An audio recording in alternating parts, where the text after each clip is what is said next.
10, 9. You want answers? I want the truth! Get ready for two guys who can't handle the truth. I want the truth! You can't handle the truth! But we can. Dave Palumbo, Chris Aceto. RxMuscle.com presents Heavy Muscle Radio. Watch out! Welcome to another episode of Heavy Muscle Radio. I'm Dave Palumbo, and I'm joined, as always, by the technician, Chris Aceto, on this October 7th, 2019 afternoon. And Chris, man, a lot of good drama going on in the bodybuilding industry, which we're going to get to. But man, I got to just tell you, I got zonked today. I got hit hard, and I know you did too, with a little bit of a virus or something like that. I mean, I'm usually avoiding them. I'm always saying how I don't get sick. I tell everyone that I don't get sick anymore. I got sick. I got nailed. Don't jinx yourself. I know, though, when you told me you were sick, you never get sick. I just felt feverish today. I didn't really have any other symptoms. I didn't have like a sore throat or a cold. I just felt, but you know what?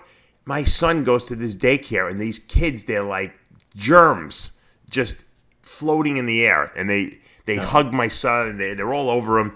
And he brings home like the plague every fucking day. And so you're only as good as your immune system. So if you miss a couple days of sleep, you know this, you miss sleep.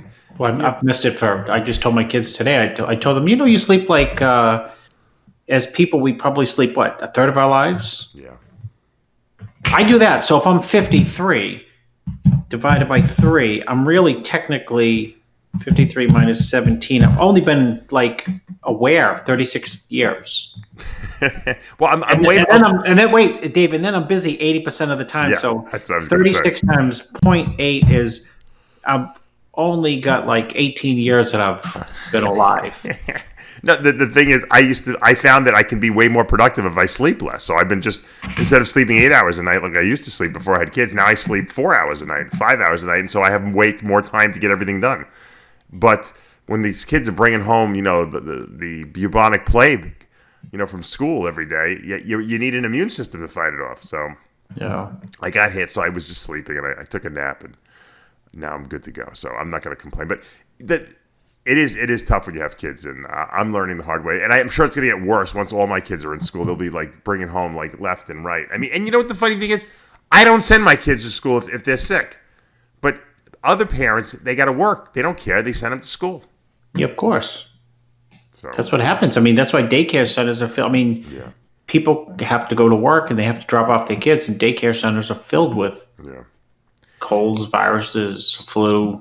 Well, this little virus doesn't bother me because I thought I was dying last week because I got this massage from my friend Tom Okerman. By the way, Tom Okerman, I met him in 2002 in a show in Hawaii. I was guest posing at, and he brought me in the next year. And he's from Maui. And I've been friends with him for the last, 18 years, whatever it's been. And Tom saw me do some kind of massage segment. He's like, look, I do trigger point massage. I want to come out and massage you. I said, Tom, you're in Hawaii. You know how far that the flight is from Hawaii to Florida? I said, look, if you want to do it, you can do it. I said, that's fine. We'll videotape it. We'll do a little interview. We'll talk about the old days, about how when I went to Hawaii, all the drama that went down there. That's when, I don't know if you remember, in 2002, this guy, Keith Jones, he was a promoter, but he was really a professional arm wrestler. He was like 400 pounds, this guy. He was in the movie Over the Top with Stallone. Remember when Stallone did that arm wrestling movie? Mm-hmm. He was one of the guys Stallone had to beat. And he was good in the movie, but he became a fat slob. And the reason he became a fat slob was he got bit by a spider, supposedly, that infected his leg. Now, the reason why the leg got so infected to the point of almost needing amputation was because of the fact that he was so fat, and there was fluid in his leg. It was his leg, his ankle was like the size of my head, and I got a big head, okay? It was ridiculous. Anyway, so Keith Jones brought us in, and he brought all these like stars, and he brought Sean Ray, he brought Flex Wheeler, it was like an oxygen gym in Hawaii, okay? And to judge this contest, he was going to make this like the biggest like expo and contest in the world, right? Of course, it doesn't work because you can't spend, $500,000 on bringing in superstars and then sell no tickets to the show because you're in Hawaii, right? Mm-hmm. Exactly. Nobody can get there. Flex Wheel, like one of the things Flex wanted was you had to rent him a Ferrari for the weekend to ride. Right? That was one of his stipulations. And so Flex beat the piss out of this Ferrari so bad, I mean, driving it around, that I guess they had taken his credit card. You know, they always take your credit card when you release a car, even though the show paid for it. And Flex fucking did like $40,000 of damage to the car. So they charged his credit card with it. So it was like one disaster after another. It was a crazy fucking week. That was the weekend I spent with Nasser. And Nasser, I was dating a girl at the time who was there with me. And Nasser, every time I went to the bathroom, Nasser was trying to slip her his room key. Yes, Dave is a cretin. You should. I speak 8 languages. You should. Here's my number. She's like, I'm gonna tell him what you're doing. He's like, no. He goes, I'm much smarter than him. Nasser was like trying to every time I walked away, trying to slip in his 6 languages that he spoke, whatever it was. So Tom comes out to me and massages me. And he gives me this deep tissue trigger point massage. Unbelievable. I felt like $1 million. He repaired my whole body. But he was pushing in this point in my leg. Now, I had torn what I thought was my sartorius muscle at some point. I stepped off. I missed a step in my house. This was my prelude to tearing my quad, but it was the other leg. And I popped something in my leg. Literally heard something snap. And I was in agony for weeks. And I thought I was never going to be the same. Eventually, it healed, and I was able to train. But I always had this one point of scar tissue in there that whenever the massage therapist would push on there, I would go through the roof. One of those deals. So Tom's digging in my leg, and he hits that spot, and I'm ready to go. I'm like, Tom, it's an old injury. I'm like, he's like, it's really hard in here. He goes, I don't know what the hell this is. It's got. I said, Tom, you're going to kill me. I said, I can't take the. So he's like, you should use your little massage gun. Which, by the way, I have this great massage gun this company sent me. I did a review for them, but that's another story. Use the massage gun on your leg. So I started using the massage gun on my leg the next couple of days, and I realized that what this area he was pushing on was very big, and I felt this almost like shelf of bony tissue that was sticking out of the middle of my leg, Chris. Now, what would you think if that was happened to you? I'd be concerned. Yes. Especially because you have a history of cancer, right? Yes. Osteosarcoma, right? I know too much and I read too much and the internet could, drive you crazy. But, I mean, what could it be? There's a fucking bone growing out of the middle of my leg, right? Yeah. I'm like, that's it. I'm done. I'm like, and I kept saying to myself, I really thought that I wasn't going to go, the cancer wasn't going to get me. Even though my whole mother's side of the family died of cancer, I said, no way cancer's getting me. I'm in a good mindset. I take care of myself. It won't be cancer. It'll be something fucked up. Something else fucked up. Yeah, car accident. Well, whatever. My heart will explode. I don't know, but it's not going to be cancer. I had prepared myself mentally for that not to be the way I'm going to go. So now I'm like a wreck. So I had to go see my shoulder surgeon, and I showed him the thing. He's like, his facial expression made it even worse. I said, can you take an X-ray of it for me? Because you're X-raying my shoulders anyway. He's like, nah. He goes, you know what? I'm not going to know what it is. I'd rather not X-ray it. He goes, because then you and I are going to think that something's terribly wrong with you. Go to my mentor, Arthur Walling, who's trained this guy. He goes, he's a orthopedic oncologist. There's not many of them in the country. There's a handful, and you can count on on both hands. I said, fine. So I made an appointment. The following week, I had to wait. That was this past week, Wednesday. And I had to drive back to Tampa 2 hours, and I went to see the oncologist, orthopedic oncologist. They take an X-ray. The guy who's the intern there, who comes in first, he's like, he's making weird faces. And I'm like, oh, I'm done. That's it. They're gonna have to cut my leg off, right? I won't do it. I'm not gonna do it. I'm already thinking about how I'm gonna end my life. And the guy comes in. Actually, he won't even come in. He doesn't come into the room. The guy comes back. He goes, Dr. Walling says, he goes, he doesn't think it's anything. I said, what do you mean he doesn't? Can he come in here and talk to me? Like I was wasting his time. Like in other words, he's a serious cancer doctor, this guy, and I'm coming in there like a hypochondriac. That's how he's acting. I said, I'd like to ask him a couple questions. I drove 2.5 hours to come here. Walling comes in. I said, he's like, well, given your history that you had an injury there, a lot of times what happens is you'll tear a muscle.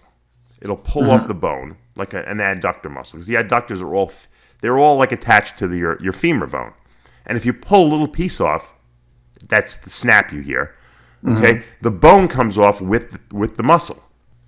a little piece of bone it could be, but that bone now is looking to reattach itself and heal. But it's not attached anymore. So what happens is it starts to encapsulate or encase itself with bone. Like it grows in there, basically. Because it doesn't know that it's not attached. Yeah, of course. To your It femur. thinks it's connected to it. Right. And it grows this like half moon-like type of shelf. And if you look at it in the X-ray, you can actually see like fan-like projections on it. And he's like, I said, well, yeah, but that was like 20 years ago or whatever it was, 18 years ago I tore it. He goes, has your body changed since then? I said, well, yeah, I probably lost about 100 pounds of muscle, I said.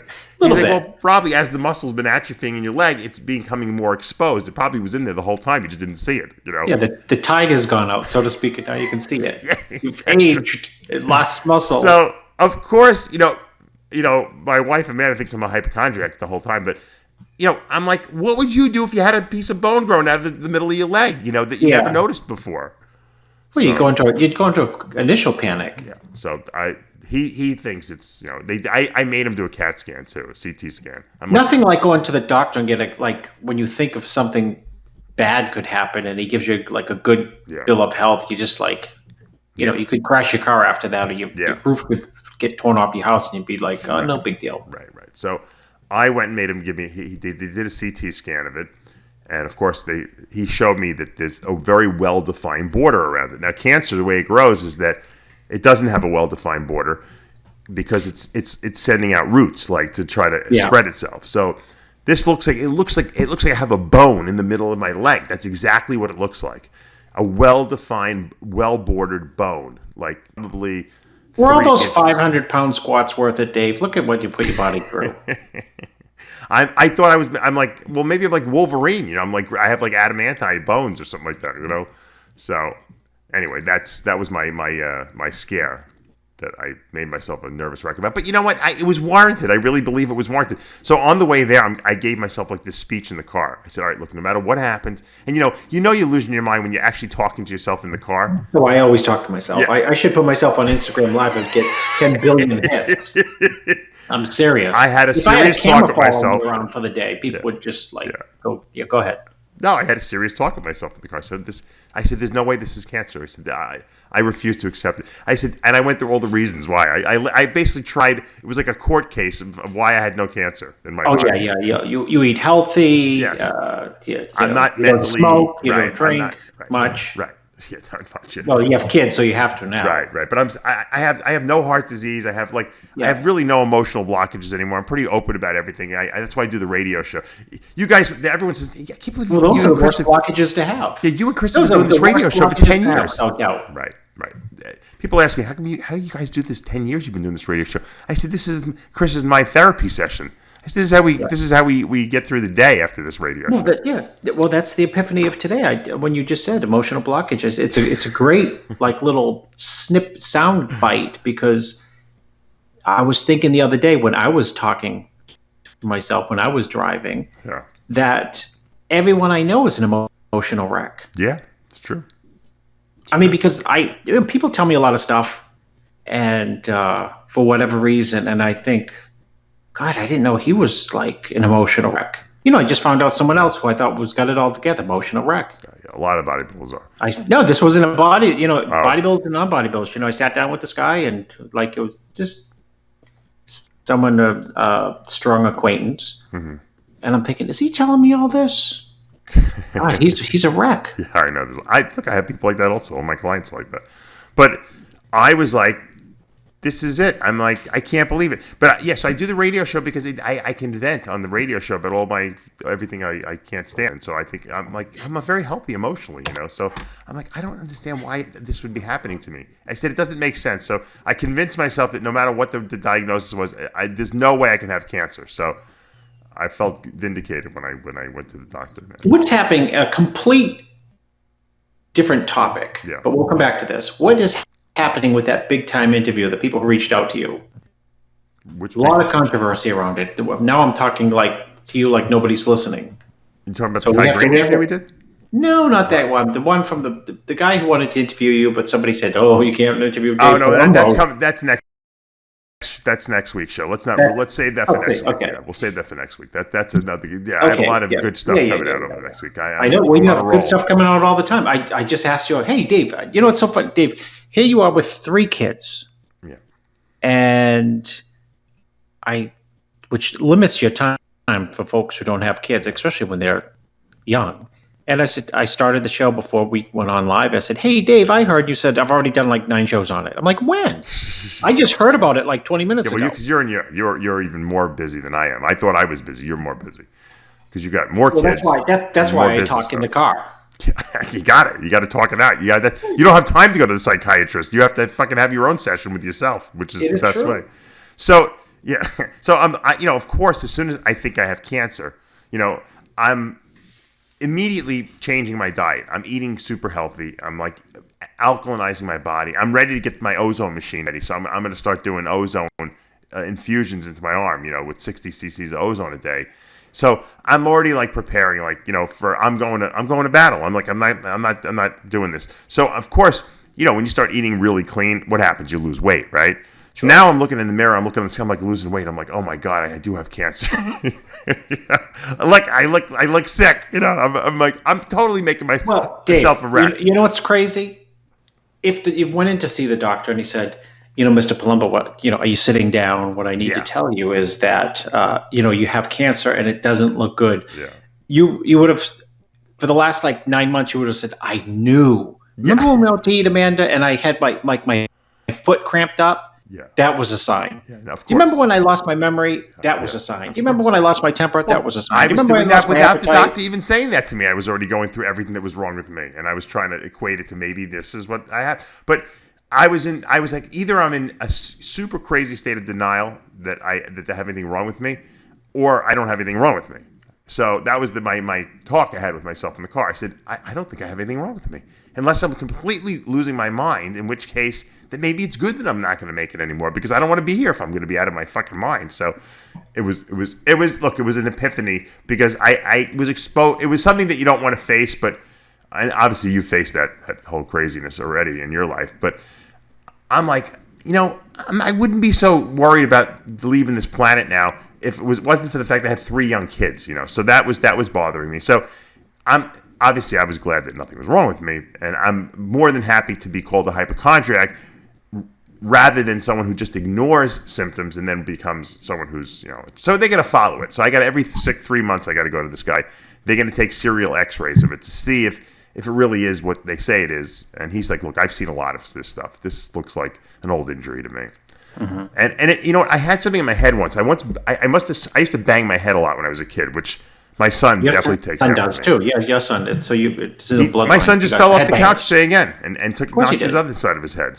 So if you smash the bone in your skull hard enough, what happens is a lot of times is you'll build up a bony calcification there under wherever you hit it, almost like you would like a scar, And I had something like that on my head, which I thought was a tumor. Like that was like maybe 4 years ago when I was in New York, and I went to a skin cancer doctor there, and he's like, I don't know what it is. He goes, I don't think I can. I said, look, take it out. I don't care. He goes, I don't know if it's going to come out. A lot of times these bony. He said, don't worry about it. It's probably just like a little bony. Did you smash your head? I said, I don't know. I smashed my head 6,000 times when I was a kid. He's like, yeah, it's a lot of times you get these little bone. I said, well, I don't like it. It moves around. It's going to grow. So he went in there and he actually took it out. He goes, yeah, and he showed me. It was like a little bone chip almost. And who knows? It could have been from when it could have happened 2 weeks earlier. I don't know. But so your body will build up scar tissue, bony tissue, depending on what tissue you're damaging. And it happens. And you know what? When you're a 300-pound bodybuilder, who knows what? I tore muscles, little pulls here and there. I had bad injection sites. Who the freak knows what was going on in my body? It was buried deep because I had so much mass on my body. Now that I'm stripping it away little by little, hopefully not too much more. I think I'm where I want to be now. I'm exposing all the underlying, nutty stuff that I had under there. And I'm sure all of us probably have a lot of that if you competed for a while. So that was my revelation. But the reason I tell the story is because there are other people out there like this who discover things, and maybe they don't even want to even take a look at what it is. But I have a lot of clients that find out they have the terrible things wrong. Look at Josh Lenardowitz, right? He had a tumor in his head. He had to have removed. I have another client who had to have his eye removed because he had cancer in his eye. Thank God everything's fine. He's fine. He's going to be competing again this coming year. But I'm going to get him on the TV show to talk about his story because you find out crazy shit all the time.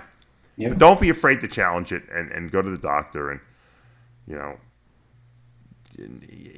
it's hard not to get upset about this stuff, especially when you start reading online. But it is what it is. You got to figure out what it is and face it. And it's, it's not something you want to have to go deal with. But luckily, it turned out to be all right for me. Now let's talk about. Well, I got a bunch of stuff to talk about. Let's talk about what you mentioned to me. Brandon Curry, obviously, is our 15th Mr. Olympia. Dorian Yates went on some TV show or whatever, podcast, and they were asking him about Brandon's victory. And without going into the whole topic, Dorian basically said that he didn't think that Brandon would have placed top 6 back in the 90s when Dorian was winning Olympias, because he didn't feel he had a good structure or body parts, but he felt he wasn't conditioned enough. What's your take on Dorian's stance on that? Well, he's not as conditioned as Dorian. Right. And second place to Dorian would have been Sean Flex. Maybe Levrone. Sean, not Flex, or Sean, so he's not as conditioned as those two. Levrone would have been 4th. He's not as conditioned as that. Nasser. 5th is Nasser. I don't think he's as conditioned as Nasser, so there's some truth to it. Yeah, well, I went on and did a response, and I said, look, Dorian's not wrong in what he's saying. What he's wrong about, in a sense, is that it doesn't matter because Brandon didn't have to beat the guys from the 90s. He had to beat the guys from 2019. Well, I guess the irony is that, I was using a flip phone when Dorian was Mr. Olympia. Now I can, call India and Skype right. live. So, we think of, as time goes on, things get better and progress. And, in that context, I think Dorian is making the valid point that, Dorian was an anomaly, right? The guys are only as good, this is my point, as the guy they have to beat. Dorian was so good, he raised everyone else's game. Wouldn't you say that's the case? He raised my game. I only got to be 300 pounds in the 90s because I saw Dorian did it. If I didn't see Dorian do it, I would have been as big as Haney got, which was 260 maybe in the off season, maybe. Yeah, but everyone became 300. Everyone and their brothers. But why? Because they were chasing Dorian. They were chasing Dorian, and then they were chasing Ronnie. You think Jay would have been as big as he was if he wasn't chasing Ronnie Coleman? He would have won 10 Olympias, and he would have been probably 15 pounds lighter than he actually wound up being. True. And I think that, you are only as good as your competition, and you're pushed by your competition. But having said that, if you remove this year's lineup, the competition has been good. 18, 17, 16, 15, 14. Those weren't slouch Olympias. But no one beat Phil. Would Sean Roden have been as good as he is today without Phil beating him all those years? No, because he had to raise his game. Raise it every year. Yeah, and at his age, usually that doesn't happen. Usually he's stabilizing at that point. But he's like, fuck, I'm not going to beat Phil. If I want to beat Phil, I got to get better. And that's why Roden came out of nowhere, really brought a shocking look in 2018 when he won the Olympia. He put it all together. But he probably would have never done that if he didn't have to. If he had to beat this year's lineup, he could have done that the way he looked, 5 years earlier. He didn't have to raise his game. He would have beat Brandon the way he looked the year he probably took 4th or 3rd or whatever. I don't remember what year that was, 16 or something like that. Well, he was. If you take out the jawbreaker year, 17, he was right on Phil's ass every year. That every year would have probably won the Olympia this year. Yeah, probably. 16, he was second to Phil. 15, he was 3rd. His best look ever. Now, having said that, if Sean is cleared over the course of this year and comes back to do the 2020 Olympia, I guarantee you Brandon comes in better because he's going to know I got to beat Sean Roden now. Yeah, and I think you'll see the all-time best Sean Roden by not a little, but right, because he has something to prove too. Because he had to miss the show, so you're going to get a much better level of competition. So I think that you're only as good as who's out there pushing you, really. Yeah. So I think in Dorian's sense, Dorian made everyone that good. It wasn't anything else. Dorian made those guys that good. And then Ronnie, and then in 98, everyone thought, well, I got to win the open vacant Mr. Olympia. So everyone raised their game for that show. Yeah, Ronnie that's wins. the best example right there. Yeah, and then Ronnie wins, and then everyone's got to chase Ronnie, and they got to get better. So that's the reason. It was who was in power, so to speak. And Phil was never a guy that, how do you beat Phil Heath? You can't outcondition the guy. You can't really outshape him. You could outmass him. So guys try to come in bigger, and it didn't work because it didn't work for Kai Greene, that's for sure. It didn't work for Big Ramy, and because he was outconditioning these guys. Bad strategy move on to come after Phil Heath. Roden figured it out. He's like, I just got to come in more conditioned than him. I got the structure, and he beat him. So I think that Dorian didn't told the truth in the sense that, he probably wouldn't have placed top 6 in the 90s, but it didn't matter because he wasn't competing in the 90s. If he was competing in the 90s, who knows? Maybe he would have been another Flex Wheeler. I don't know. Curry might have been better because he might have had more impetus to be better. So maybe. But it doesn't matter. He only had to beat the guys in 2019. Well, He's Mr. Olympia. Dexter Jackson only had to beat the guys in 2008, right, to win the Olympia. The fact is that the fact still remains today that Brandon is the current Mr. Olympia. Yeah. And because he beat everyone in the lineup. That's and was there a response issued? Brandon responded with it's tough. It's tough to swallow when possibly one of the greatest Mr. Olympia, certainly one of the most respected Mr. Olympias in terms of what he did with his body, is critical of your physique, right? Yeah, very. It's got to suck. But I think Brandon gave a very measured, good response to, what Brandon's response. Let's say Bader's response. Brandon, I'll read Brandon's response. What can I say to all this? First off, Dorian simply answered questions that he was asked by an interviewer. He gave his opinions. Can't be mad at Dorian for that. Let him have what he accomplished in his day, and if my win is able to bring him relevance in present day through a comparison of himself to me, then so be it. Opinions are just opinions. Some are constructive criticism, and some are just unproductive. It is what it is. Personally, I can never imagine comparing myself and what I am able to accomplish now to whomever is crowned 20 years from now. My time is now. I live in the present. All that matters at the end of the day is that I secured my win. I've got work to do, and I'm staying focused on it. My feelings don't get butthurt about all this stuff. Not sure why everyone is saying too much, but hey, I guess I must be doing something right. He's hurt. Yeah, of course. Look, every Mr. Olympia that wins his first Olympia, unless it's a blowout year, even when Ronnie won, a lot of people thought Flex should have won. And Not really. No, there were people. There was the Flex Wheeler camp out that felt that Maybe Flex should have won the Olympia. I didn't think that, but look how wrong they were. If you just look back at 98, it's not even close. Yeah, but 99 validated Ronnie's win because he slammed the door shut in 99, and Flex was better in 99. So the bottom line is that, if Brandon wins again next year, that'll solidify his thing. I'm sure that's what Sean Roden was trying to do this year. He wanted to come and win again so people could say, oh, he's not a fluke. He's Mr. Olympia. So, and they took that away from Sean, which really obviously hurts. So it'll be a good rematch next year. God willing, Sean Roden's in that lineup, because what a exciting battle that's going to be. Two Mr. Olympias who didn't get to validate who are still trying to validate their titles.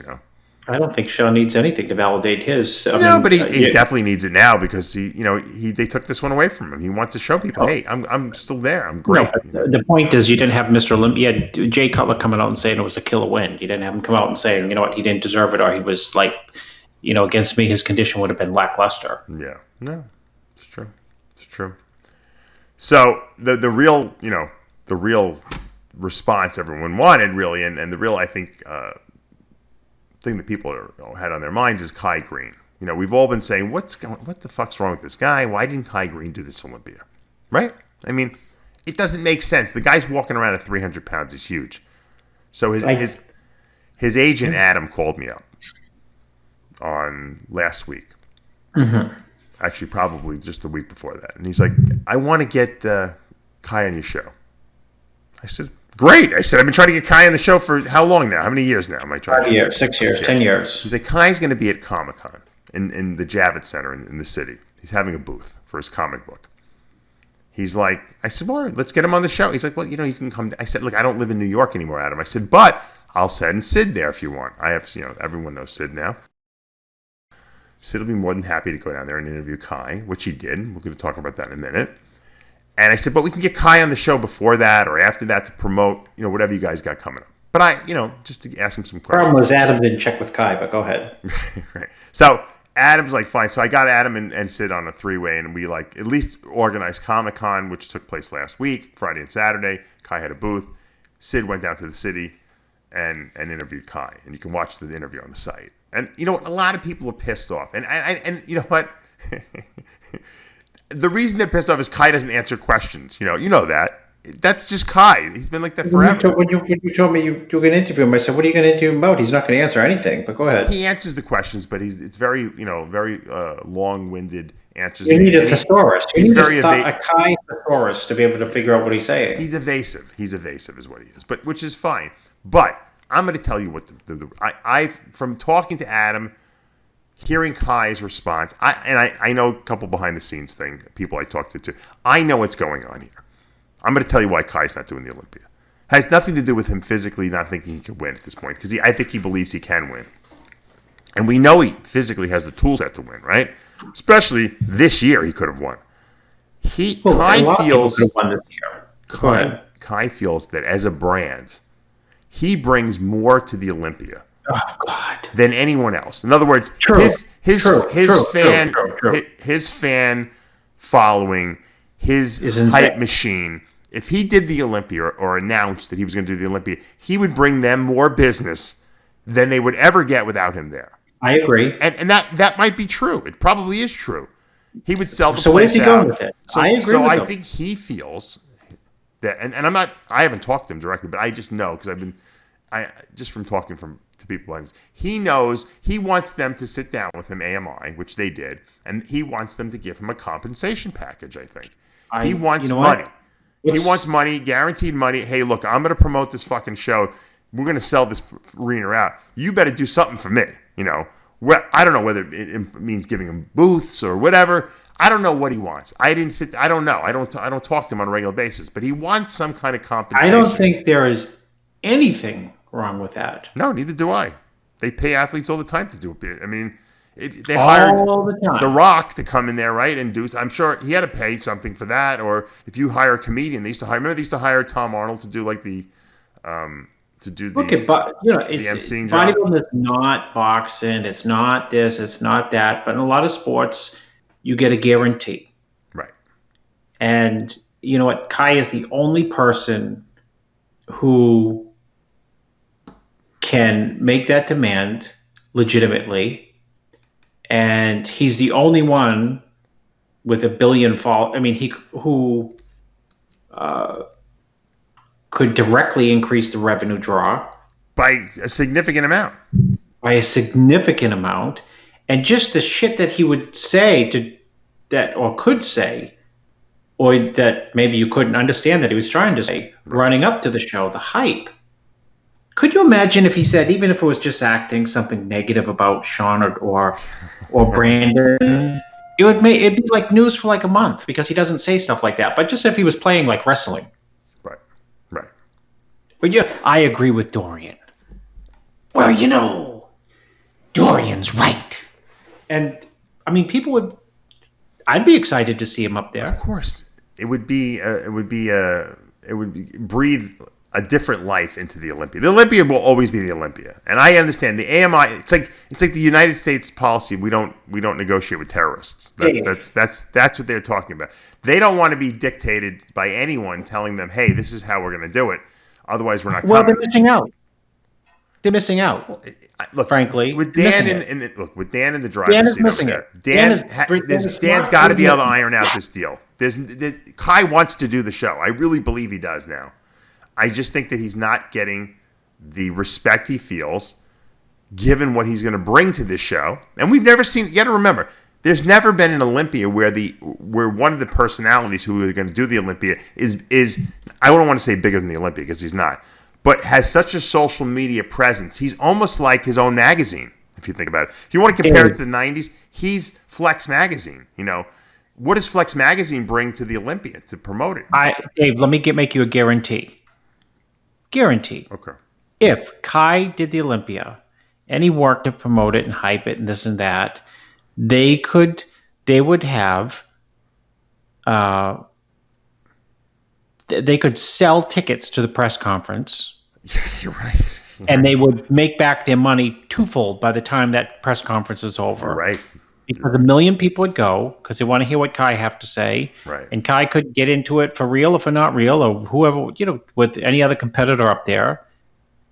And, I mean, if you go back, the press conferences, the Olympia was tremendous this year. The in terms of the way they staged it, it was so professional, and it has been in the years past too. But the press conference, I've been critical of it. Last year, I thought it was like hit the gutter, and this year it started off with a bang, and then it's like a snooze fest. The year that it was just off the hook, that people could not imagine what was going on, was when Kai was in it with Phil. Yeah, sure. And now they try to recreate that. Like, that was authentic, real. Raw, Yeah. real, anger being vented by two tremendous bodybuilders who, respect physically the other person, but not really the person. And, I mean, people like to see that. Yeah. Sell the press conference, bring Kai, and there you go, Dan. You already made your money back. Yeah, I think that they have to. There's no reason why they can't sit down and iron. Look, Wings of Strength gave the Olympia $1 million. All they want is the Miss Olympia back. Right? They got it. It's coming back next year. Take some of that money and give it to Kai, and you'll sell the place out. So to me, it's a marketing expense, and I think I don't even know if Kai wants money. I think if you hooked him up with a booth for his company, gave him a ton of exposure there, gave him a huge bat. I don't know. I think that you could. I think that he's willing to negotiate, but I think that they have this policy, like I said, that where you won't dictate to us what we're going to do, and I think that it's got to be changed because we're in a different era now. We're in an era where social media people, of which Kai is one of them, are very influential. They're great salespeople for whatever they're putting whatever products they're putting behind them. And they're important. And you can't discount them. There's no magazine. Flex Magazine doesn't exist to promote the Mr. Olympia anymore. There's nothing there. If you added up the collective readership in the heyday of MD, Flex, Ironman, Muscle Mag International, and Muscle and Fitness, it does not reach Kai's Instagram following. Yeah. No, you're right. So Kai has every right, I don't know if that's the right word, but if that's his perception, or, it seems logical that he could be the first person to demand to be compensated directly to be in the show. I'm sure they're afraid that if they then succumb, everyone's going to want something like that. But I don't believe that's the case. I don't think everyone is Kai. If Jay came back, he might have the ability to do that. But Jay and him are the only two. Maybe Phil even. Yeah, I don't even think Phil does. Well, if they give Kai disrespect to Phil, it just, Phil is Phil. Phil is a tremendous bodybuilder, incredibly tremendous. So is Kai, but just Kai's got that whack persona. And I don't mean whack in a negative way. He attracts the camera, and he attracts people in the sport and out of the sport, and he's If they can get Kai and Phil back together next year with Sean Roden back in the lineup, and maybe throw Flex Lewis in for good, measure because he wants to do the Olympia too. I mean, you're looking at maybe one of the best Olympias of all time on paper. Hype-wise, exactly. Yeah. I mean, it might not pan out. That lineup right there, the four. I have with Brandon Curry, of course, who's Mr. Olympia in there too. And Dorian is the guest judge. Those 4 or 5 right there, you could take the ticket price and increase it by 10%, and pay for. Yeah, people wouldn't care. In addition to selling the press conference. It would be off the charts. It would be one of the most popular Olympias of all time. You throw that in there. And then maybe throw a Big Ramy in the mix who's, coming back. And I mean, you got the makings of one of the best Olympia lineups of all time. So it's silly if Kai really does want to do the show, which it seems like it does, to not make it worth this guy's while. Look, let me give Steve Blackman some credit, even though I always make fun of him. Although I'll make fun of him first. They got Kai on. They did an interview with Kai. Exclusive Kai Greene interview. Except no one interviewed him. They sent him the questions. Someone read Kai the questions. Kai just did. So Kai knew the answer, the questions before time. And then put up exclusive. But I'm gonna give Blackman some credit. So Blackman, back in the day, remember he wanted Lee Haney representing Twin Lab and Muscular Development magazine. Now, this is back when Joe Weider was in the strength of his powers, right? He didn't let any of this get away. Lee Haney was Mr. Olympia. He was the face of the Weider Victory line there, Weider brand of supplements. He was everything. He was, right, Mr. Olympia. And Blackman got this guy and must have thrown oodles of money at him. Because the only way Haney would have left Weider and gone to Twin Lab and risked losing the last Olympia that he competed at against Dorian, right? It was an insane. The only reason why Haney would have left would have been an enormous amount of money. Yeah, I think it was 200. I don't know if it was a year or At the time, it had to be probably the biggest paid contract of all time. Like everyone probably thought he was insane. Yeah. But he got so much mileage out of using Mr. Olympia Haney, and then he played the whole theme. Will they screw Haney because he works for me now? They played that whole thing.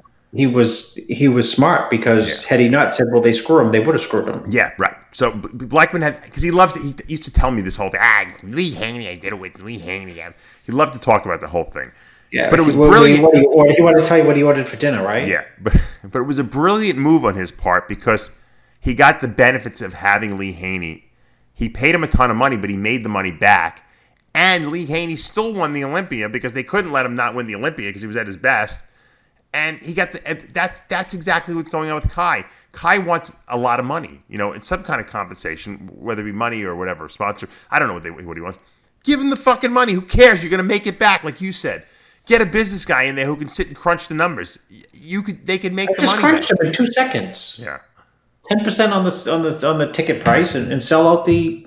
How about they sell 10% more tickets, and they'll make it back, And sell the same tickets with a 10% overpriced. People aren't going to not go because the tickets 10% more. Tell everyone that you're paying $10 more because Kai Greene is in the Olympia. Don't even tell them. Just give them the money and then charge them the 10%. But I'm saying you could tell them they'll pay the money. That's the funny thing.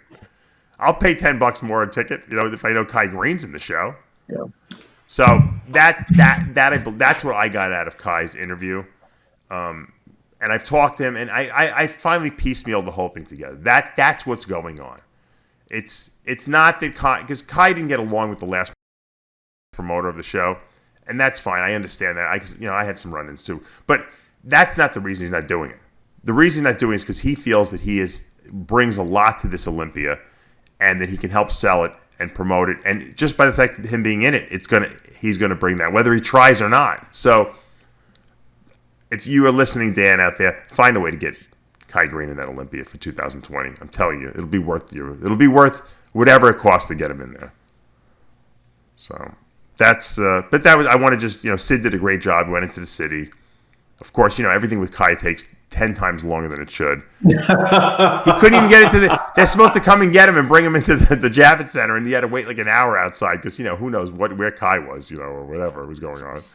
But Yeah. he went in there and he got some good stuff. And it's like a 2-year waiting list to get a booth at Comic-Con. So the fact that Kai even has a booth, that means that he's a high profile. What's he get at the booth? What's he selling? Is he selling something He's there? got a What's comic he do book. He's got a comic. I don't know if he draws it or what, but they got a comic book that Kai Greene and his brand put out, and he's got this crazy character. It was like the size of like the Empire State Building and all the wall behind him, and they're selling comic books. I guess I don't know. So Kai's in his element over there. He loves that. I think he draws the character. The character's unbelievable looking, and so hopefully we'll get him on the TV show too. Because maybe we can go and dig deeper into this whole idea of what it means to be a brand in and of yourself and to sell an event. You ain't getting him, Dave. You ain't getting him on no shows. Sorry to break your bubble. You know what? The truth is, Sid really. Sid asked him. He's afraid you might press him on. Well, I interviewed him last year in Dubai, so I got a lot of questions out. Yeah, no, he was good. People get frustrated because he doesn't give straight answers, and you know what? Who cares? We just want to hear what he has to say. That's Kai Greene. If he gave definitive answers, he wouldn't be Kai Greene. Maybe after he retires, he'll be different. Dorian didn't give any interviews. How would Dorian have survived in the social media day and age when he was doing no social media? He was doing nothing. You couldn't find the guy. He was in a dungeon for the whole year until the Olympia. I don't know. It's a good question. But maybe he was. When Dorian would make an appearance, like at a show, because I used to go, I guest posed a lot of shows, and I would be at shows. Dorian would be guest posing. Steve Weinberg, was like his best friend at the time, and Steve would come in to the venue like his bodyguard almost, and they would come in. Dorian would be behind him. Steve would be like pushing people out of the way, essentially, to get Dorian to where he had to go, so he could warm up and get ready to guest post. And then Dorian would be sitting at the table signing autographs, and Steve would be next to him, either collecting the money or whatever, helping Dorian. And then Dorian would leave. It was like they called him the Shadow because you couldn't find the guy, Yeah. What year did Dorian guest pose at one of Steve's shows before he really? That first New York, but before the first Atlantic States. Oh no! What was the first New York Pro he was in? Night of Champions. Oh, I don't know. He wasn't guest pose. No, he lost to Benaziza. Yeah, right. But he would guest pose when he guest posed in '93. He'd already been Mr. Olympia, right? He won in '92. In '93, that was when he looked ridiculous, and that's when he came out guest posing, and everyone lost their mind. That was the nutty. That was the nuttiest year of all time. '93, Dorian was outrageous. No injuries. Just mind-bogglingly big, hard, dense, grainy, freaky. He guest posed 6 weeks before at like almost 300 pounds. It was mind-boggling how big he was. His calves were like tree stumps.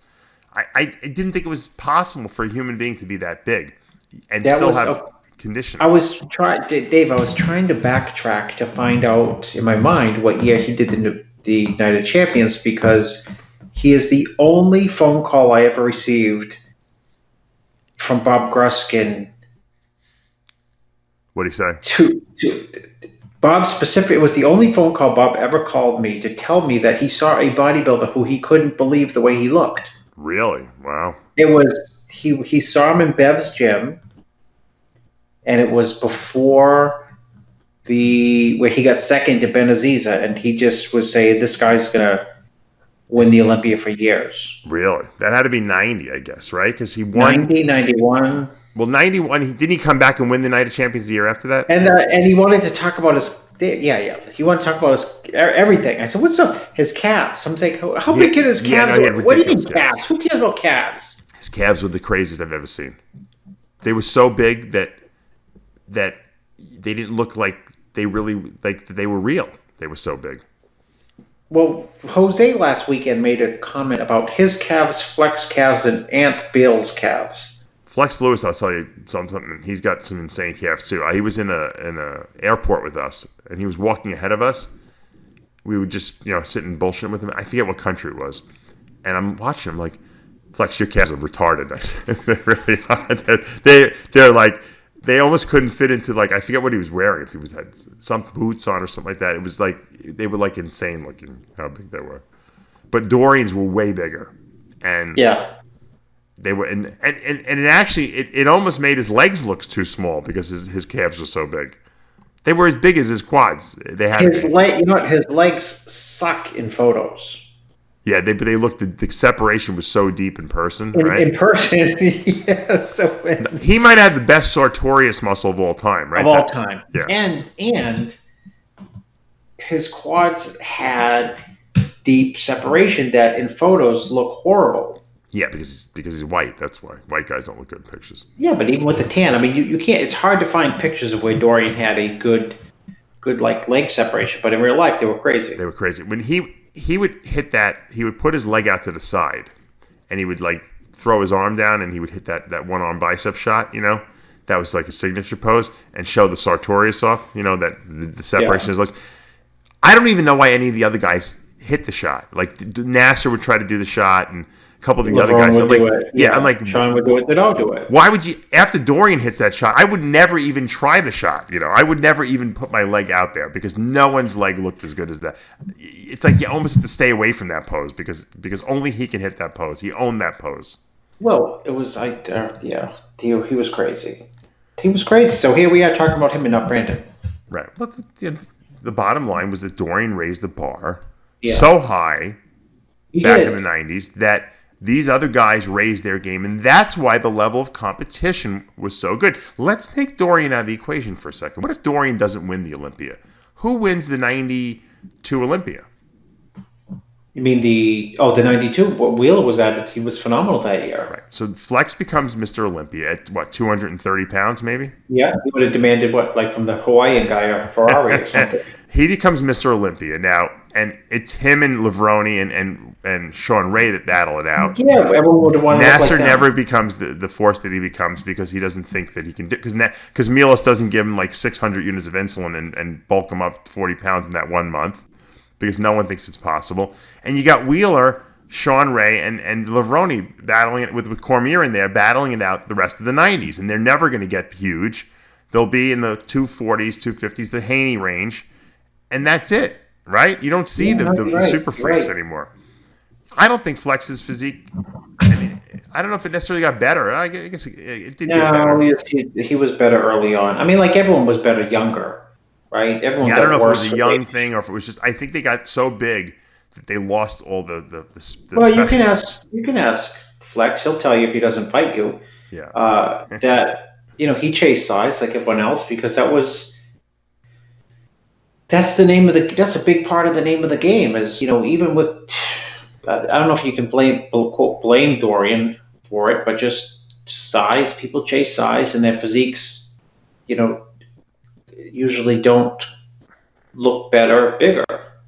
But the crazy thing is that, when you see Dorian Yates walking around at 300 pounds, shredded pretty much in the offseason, these guys would. Flex Wheeler said it. He goes, I couldn't mentally beat Dorian. He beat me mentally before I ever got to that stage. Well, Milo said that when Dorian posted those pictures, he didn't post them. They were actually in print. Yeah. From 90, magazine. Whatever it was. The black and whites. Yeah. He said he ate the soul or stole the souls of everyone in the Olympia. In other words, they were just, demoralized. Right. They were competing for second place. And the funny thing is that genetically, those other guys were really better than Dorian. Every one of them. But Levrone wasn't training in the offseason. Wheeler would come in off his conditioning because he was cheating on his diet. Nasser was just not good, as good of he was bigger in some senses, but he wasn't as good a version of Dorian, so he couldn't beat Dorian. Sean Ray weighed the same thing every single year, so he wasn't going to beat Dorian at 215 pounds or whatever he weighed. And Cormier was out partying too much, so I mean, who was going to beat Dorian? Yeah, nobody. Yeah, I mean, Levrone and Wheeler had the best chance, and they just weren't consistent, and they didn't have his mindset. He was like a machine. And then Ronnie comes along. They think, well, we finally got rid of Dorian. Now we can win some Olympias. And Ronnie comes along with just as strong a mindset as Dorian had. The show we really wanted to see that we never got to see was the 98 Olympia with Dorian versus Ronnie. That would have been some show. Yeah. Dorian says he would have won it. I don't know. Ronnie was crazy.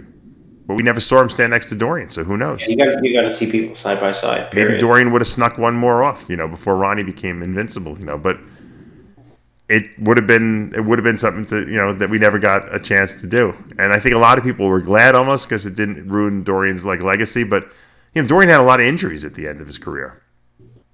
He said he had every intention of coming back, for the 98 Olympia, though. I didn't know that. I thought he... Yeah, no, he trained. Didn't he train for quite a while into 98? He did because he thought... Remember, he had a torn tricep he had repaired. So he figured, well, I'll recover from this and I'll come back. And I think the recovery just wasn't what he wasn't getting the range of motion. Matter of fact, a good friend of mine, Dorian Castro, who did ART, I had hooked him up with Dorian. And Dorian flew him out to England to work on him. Get that tricep because Dorian couldn't lock the tricep out. And Dorian worked him, to death out there, and he get for a whole week, and he got the tricep working. But I just think that Dorian felt that he just couldn't be better than he was, that kind of thing. And it was a smart move, one of the few guys who stepped away, like Haney did, without ruining his legacy in a sense. Yeah. So that's I'm glad that Dorian comes out and says stuff like he does. You don't have to agree with him, but at least it's interesting, right? That Dorian's throwing stuff out there that he always speaks his mind. Yeah, I mean he's qualified to say. If I say it, who am I? When 6-time Mr. Olympia says it, you got to give some validity to what he's saying, right? I mean, you have to take him seriously. He earned his stripes out there. He deserves to be able to answer that question because he competed in the 90s. Doesn't mean it's relevant, but he's right. Well, it is relevant because it's relevant because it's one of the best ever. Yeah. And I mean, if you're Brandon Curry, does that make you feel bad? I mean, yeah, I already said he feels bad about it based on his quote. His quote was peppered with, not feeling great about it. Yeah, I feel bad for him, but you know what? Look, every guy who's won the Olympia the first time has always have to deal with people saying, "Oh, I don't know, it was a fluke, this and that." I don't think so. I think when Jay won it, when Phil won it, when Sean won it, people were like, "Yeah, that's the winner." Right. No, I'm not saying that they doubted that. I mean, he deserved the win, but I'm saying a lot of people think, well, maybe he's not going to win it again. It was a fluke. It was just a bad year. You have that kind of stuff that happens. So if he wins another one now, what could you say? I mean, at that point, you have to say he's the real deal. You got to give him it. So we'll see what happens. I think he responded. Some guys would have said nothing. I think the fact that he responded was done correctly. Yeah. Yeah, I'd have to. They're parsed words, but I mean, he responded. You're right. He didn't have to say a word. I mean, he could just let it go. No, he didn't. He didn't. But he didn't, But he parsed those words. Right. Well, they're a non-response response, actually. Yeah. What the truth. I agree. All right, there was a pro showdown in Monterrey in this past weekend in Mexico. It was a men's physique. Let me guess. Oh, I was going to say men's physique and bikini. Ishmael Dominguez from Mexico wins. Congratulations to him. That's all. It was just a men's physique. Oh, was it a bikini? No. You would think that they would have a bikini. Though, right? Exactly. There was the Border States also this past weekend, which was a pro figure, and Martina Yabakova won from Canada. So congratulations! So we've had her on the show before, but I had and Bojanova Vasiljevic. I always pronounce her name wrong, but she was second. That's Chris Minnis' girlfriend, and I had Tamer El Gunzi on the show. You did have him on the show. I haven't put it up yet. It's going to go up this week. Great interview. I know Tamer since before everyone else in the industry knows Tamer because he sat down with you to do a consult. Consult, right? This guy, I knew, and I've said this before. I knew this guy was a hard worker, but they're promoting 40 contests. It's insane. And they're not promoting 40 contests in California. They're promoting 40 contests all over the world. It's insane. It's insane. I said, Tamer, how the fuck are you doing it? I don't understand. I think I'm a hard worker. Yeah. He's like, we have partnerships and teams. We're saying him and his brother fly all over the place, and they sit down with people and they say, okay, we want to hold a show here. What do we got to do? And a lot of times, like they had that show in Vietnam, like 2 weeks ago. They didn't use an existing. Most of the time, the shows are horrendous in these countries. They got to like start from scratch and build a whole team there. That's a lot of stress. That's a lot of like, is it going to work? Is it not going to work? And they build these teams locally, and they hold these contests there, and they're doing phenomenal. And so I'm like, this is brilliant. I can't believe no one's ever done this, but no one's willing to work as hard as he is. And he's always been that way, very self-motivated, whether it be in his bodybuilding career or when he started working for John Lindsay as John's right-hand man, and then him and his brother bought the business from John Lindsay, the muscle contest business, and now they're expanding the brand all over the country. Unbelievable what they're doing. And, Dan Solomon was a genius to bring Tamer on board to produce the Olympia, to run the backstage and all that, because he really couldn't have gotten a better guy. I hear everyone wants him to take over the Nationals. What do you think of that? I told Steve Weinberger to take over the Nationals. Either if Steve or Tamer need to take over that show.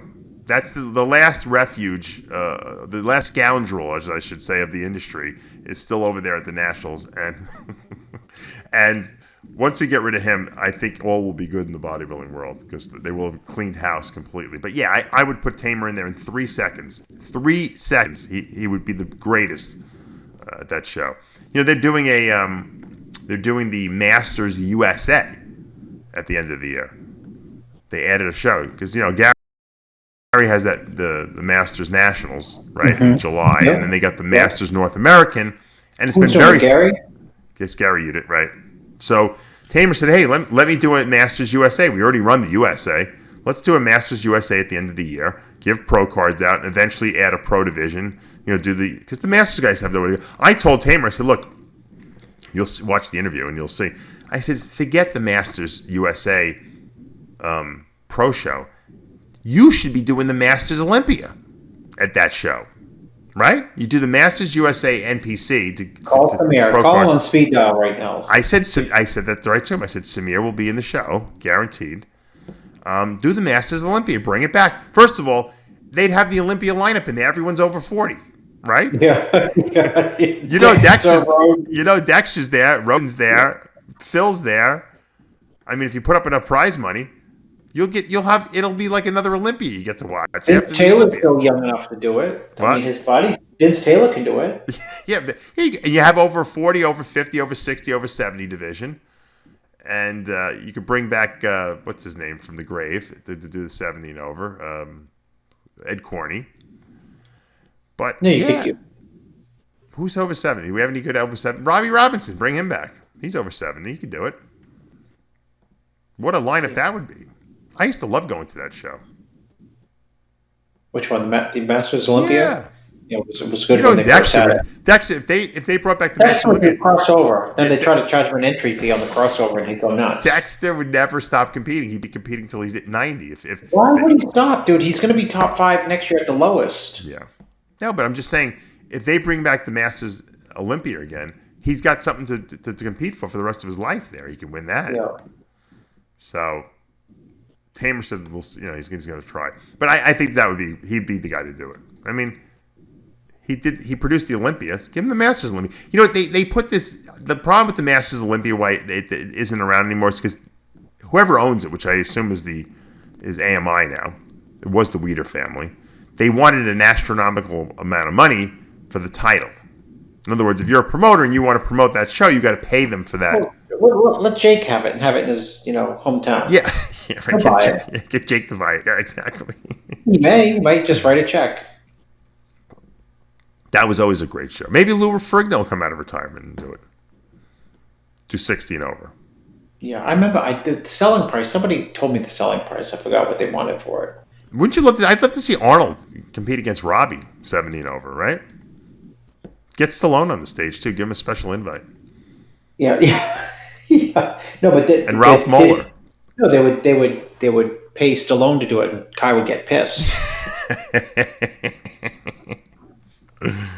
and Kai would say, "I have more social media following than Stallone," which is probably true. I'm sure it's true. It might be true. I don't know about that. Stallone's a pretty big star, but That would be. I mean, it's. What do you think? No brainer. Should. Let's see. Maybe. I don't know. How many Stallone is crazy. Let's see how many Instagrams Stallone has. I noticed on Facebook they're always running Stallone ads for. He sells all these T-shirts and all these Rocky quotes and stuff like that. I just find it funny. What's his face? Nathan Diaz would be pissed if Stallone was in the show. Why? Because he got busted for GH, remember? You're funny. Stallone. Official style. 11. Oh, yeah, he's got 11 million followers. Yeah, that's a little more than Kai, I would say. Yeah, he would be great. Imagine Arnold versus Robbie. Look at this. I click on it. I'm sure Leon Brown would do the show too, right? What's that? The Masters Olympia over 70. Leon Brown, Arnold, and Robbie Robinson. Lou's not old enough yet to do the 70 and over. That would be great. I can't believe they got another Rambo movie coming out. Last Blood. I can't believe that I clicked on official Sly Stallone Instagram. Yeah. And out of all the pictures, I click on one, and it says liked by Jay Cutler. Really? Yes. Which I only follow like 20 people. Jay is one of them. Oh. It says liked by Jay Cutler. It's a picture of Stallone all beat up. Maybe yeah, and Flex Lewis. In mine it says liked by Flex Lewis. Yeah. I find it humorous that these guys even follow these guys. You know, they have the time to actually hit like on Stallone's page. Yeah. The whole thing is funny. Jay's got 3 million followers. That's a lot. If you got over 1 million followers, that's a lot of people following you. Mm-hmm. I can't. You got more than I do. I can't cross the 100. For some reason, I'm stuck at like 98,000. I don't know why. RX Muscle has a lot of followers, though. Just pay someone and get the robots to follow you or something. You know what? I can't get that. I can't. Are you verified on Instagram? What's that mean? Like they put a check next to your name to make sure to let you know that it's official. What is official? That your Instagram is legitimately you. Like they verify that it's you. There's a verification process. I didn't even know. I didn't know that existed. Like our RX Muscle is 180,000 followers. We got a lot of people on there, but so I try to get whatever the check mark next to my name. I filled out all the paperwork, whatever it is. It's like you got to send them a copy of your license and all this stuff. I can't get.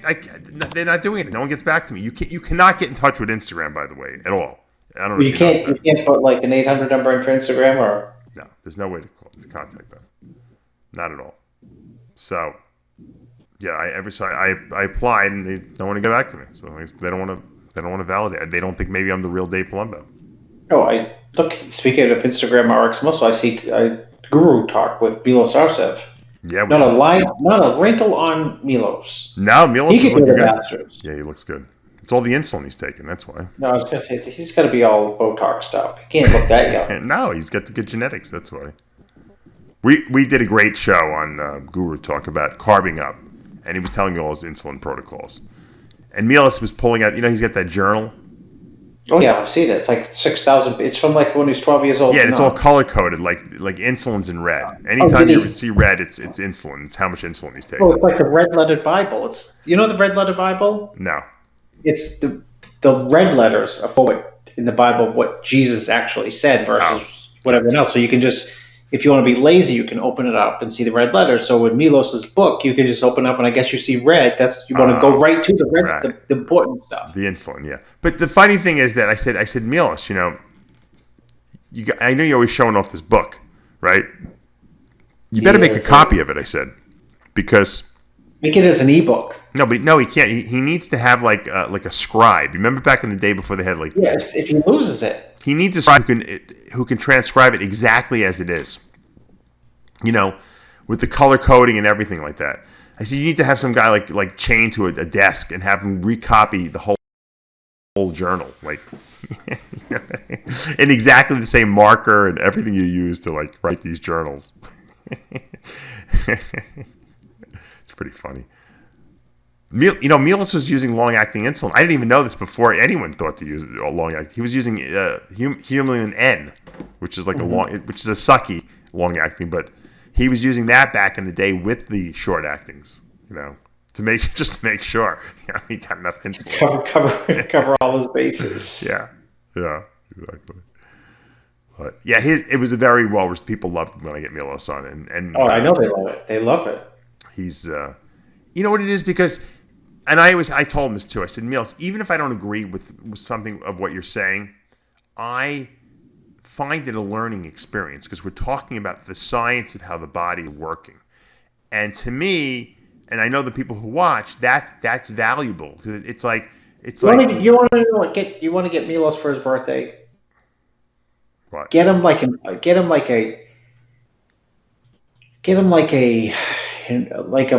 exercise physiology book or like advanced nutrition and chemistry book, and he'll how you said you used to read the bodybuilding magazines every single page, including the ads. Yeah, Milos will digest that stuff. Yeah, probably would. The funny thing about Milos is I know he loves coming. First of all, he loves coming on. He loves you guys. He loved doing the Olympia with you guys and all that stuff. But he likes coming on the show. I know it. Even if people don't agree with what he's saying, they love to hear him. He's got to get his clientele have got to go through the roof when he goes and does an appearance on the RX Muscle.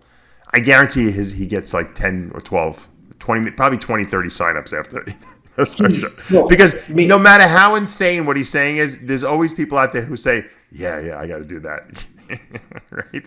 His memory next to Jay Cutler's is probably second in the history of bodybuilding. Yeah, absolutely. He's got a great because memory. You could say like, 93, Grand Prix Tour, third one in was and he'll finish the sentence. Stockholm, he'll give you who was first, who 10th, how the, NASA looked, how Cormier looked, how Dorian looked, how Charles Claremont looked. What he told these guys to take backstage when they were cramping up. What he carved up on, what he saw like Nasser eating. He loves the Chad Nichols, and he knows what all the other gurus are doing. He'll tell you exactly what Chad Nichols was doing with Ronnie and the pie filling, and he knows every little detail of everything. He was one of these guys that would ask a million questions of everyone. Like, what does Chad have you doing, Ronnie? He'd sit down and he would for Ronnie for 2 hours and ask him what Chad had him doing. He knows everything that everyone was doing at the time, and he knew all the diuretics. We were talking about the diuretics he was using because they gave the IFBB was testing for diuretics for a couple of years. But they only were testing a certain list of the diuretics. They gave the loophole. Little did people know. I don't think they gave the loophole. I don't think they knew. I think that guys like Milos and Chad found the loophole. Well, you know what the best loophole was? What? You can Google it. You heard it here. Indapamide. Yeah, that's what the Milos was using. He said. Well, he probably got it from me. Oh. I knew there wasn't. I thought Demodex also was something that you can get away with also. No, you know why you could get away with indapamide? It's excreted in the stool and not the urine. Oh, okay. Is that what you were using with the J and stuff like that? No. I just found out about it because, when the diuretic test, it threw everyone it threw everyone's game off, and all she had to do was there was no Google, of course, but if you had a good book, you could. Chad went to the library and looked up all the names of the diuretics and found the ones that were not on the list. I just went to the librarian, little old librarian, and say, "Could you give me a book on diuretics?" He said, "Milos has already been here." He took the book. He took the book already. He took all the books. So Milos here was some kind of Italian diuretic they all were using. So. It's just really funny. I enjoy listening to Milos talk, but anyway, so that's what was going on this week. A lot of drama in the industry, but it's good conversation. I like. Oh yeah, people love it. Yeah, that's what I said. You got to get Beta for a quote. Yeah, I don't know what is Beta going to say. He's going to say, "I told you, no bullshit, Mr. Olympia." Yeah. Sid already interviewed him. Interviewed who? Bader at the show. It was a short blah, blah, blah. I'm sure it was short. What was he going to say? It was peeled? The bottom line is that that Brandon won the Olympia, and that's all that matters, and people have to understand that. Now, is it going to be good enough to win next year's Olympia? But we'll find out. Hopefully, he'll come back better. And on that note, until next week, remember, with Heavy Muscle Radio, the truth hurts. Good night, everyone.